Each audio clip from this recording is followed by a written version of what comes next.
Hi friends, ಎಲ್ಲರಿಗೂ ನಮಸ್ಕಾರ. ನಾನು ಇವತ್ತು ಸಿಂಪಲಾಗಿ ವಾಂಗಿಬಾತ್ ಗೊಜ್ಜು ಮಾಡೋದು ತೋರಿಸ್ತಾ ಇದ್ದೀನಿ. ಬನ್ನಿ ಹೇಗೆ ಮಾಡೋದು ಅಂತ ನೋಡೋಣ. ಮೊದಲು ಒಂದು ಬಾಣಲೆಗೆ ಸ್ವಲ್ಪ ಎಣ್ಣೆ ಹಾಕಿ, ಎಣ್ಣೆ ಕಾದ್ಮೇಲೆ ಸಾಸಿವೆ ಹಾಕ್ತಾಯಿದ್ದೀನಿ.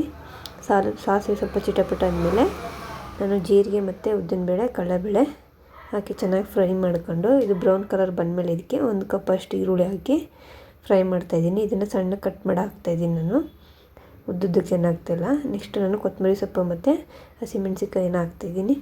ಇದನ್ನು ಹಾಕಿ ಚೆನ್ನಾಗಿ ಫ್ರೈ ಮಾಡಿ ಇದಕ್ಕೆ ನಾನು ಕಟ್ ಮಾಡಿ ಎತ್ತಿಟ್ಕೊಂಡಿರೋಂಥ ಬದನೆಕಾಯಿನ ಹಾಕ್ತಾಯಿದ್ದೀನಿ. ನೀವು ಯಾವ ಕಲರ್ ಬೇಕಾದ್ರೆ ಬದನೆಕಾಯಿ ತಗೋಬೋದು, ಗ್ರೀನು ಇಲ್ಲಾಂದರೆ ಪರ್ಪಲ್ ಕಲರ್ ಯಾವ್ದಾರು ತೆಗೆದು ಹಾಕ್ಬೋದು. ಇದಕ್ಕೆ ನಾನು ಇವಾಗ ಸ್ವಲ್ಪ ಉಪ್ಪು ಹಾಕಿ ಚೆನ್ನಾಗಿ ಬಾಡಿಸ್ಕೊತಾ ಇದ್ದೀನಿ. ಬದನೆಕಾಯಿ ಒಂದು 3/4 ಭಾಗ ಬೇಯಬೇಕು, ಆ ಥರ ಬೇಯಿಸ್ಕೊಂಡು ಇದಕ್ಕೆ ನಾನು 2 ಟೊಮೊಟೊನ ಕಟ್ ಮಾಡಿ ಇಟ್ಕೊಂಡಿದ್ದೆ, ಅದನ್ನು ಹಾಕಿ ಫ್ರೈ ಮಾಡ್ತಾಯಿದ್ದೀನಿ. ಟೊಮೊಟೊನ ಅಷ್ಟೇ ಸಣ್ಣ ಕಟ್ ಮಾಡಿ ಹಾಕ್ತಾಯಿದ್ದೀನಿ ನಾನು.